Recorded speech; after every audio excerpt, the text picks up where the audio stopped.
Protetica naiste või siis unisex saapad. See mudel on Deborah. Ta on siledast nahast ja kas hästi tume sinine või siis must. Black on ta värvinimi nii-öelda. Tald on küll kõmmeldud. Mõlemal pool on siis elastikkummid säärel. Sees on tal fliisist vooder ja sisetald on ka fliisiga kaetud, eemaldatav. Painduvad mõnusalt. Sama mudel, aga helepruun camel värvitoonis.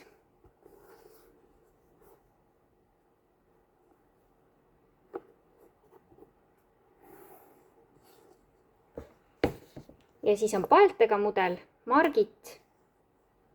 See on samuti siledast nahast. See sääre osa siin üleval on veluur. Ta on paeltega. Lukku tal ei ole. Tald on ka pehme painduv. Ja voodriks on nahk. Sisetald on ka nahast ja eemaldatav.